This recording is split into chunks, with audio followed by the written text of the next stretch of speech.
Mr. Chair, may I request then for a statement from the driver, and we will give them a show cause, and if the evidence warrant, we will issue them the appropriate suspension of their franchise. Patay kang bata ka. Si tigas ulo nyo eh.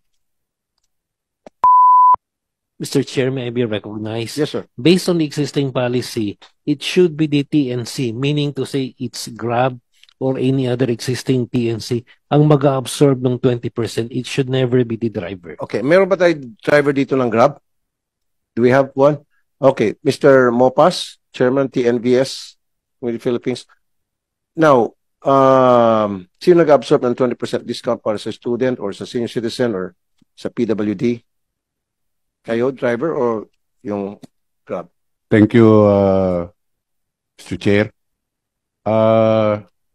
For the past how many years po, ang TNC po ang nag-shoulder po ng 20% para sa PWD, sa senior citizen at sa ating po mga student. Pero in-implement po ito pong taon na to, implement po ito, hindi ko alam po anong buwan po yun, ang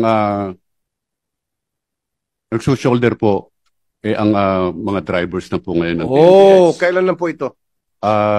Sometimes mga almost 6 months na po ata. Ito pong pagpasok ng 2020. Sino pong pumirma doon sa memorandum na ang mag-shoulder Actually po, ay kayo instead sa...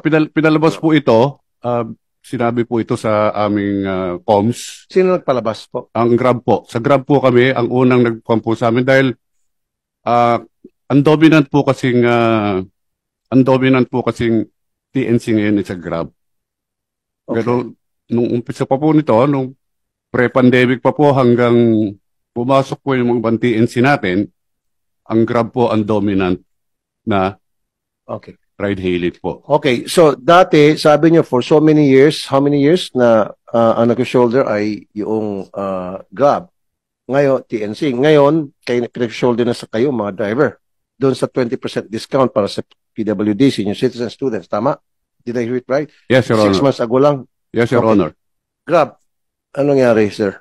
Salamat po, Mr. Chair. No? Mr. Chair, yung polisiya po ng pagbayad po nung itong mga pag-shoulder ng discounts ay ginawa pong polisiya ng Grab dahil po sa pandemya para po makatulong sa mga driver. Pandemya, 6 months ago lang. Opo, kaya nga po, in-extend po natin hanggat kaya.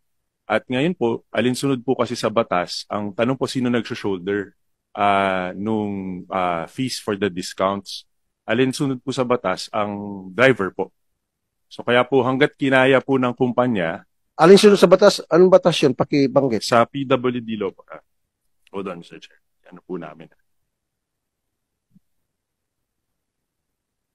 While he's looking at it, LTFRB, can you... Mr. Chair, may I be recognized? Ayan, We tell have me. an existing memorandum circular issued by the LTFRB, and it's very explicit on it.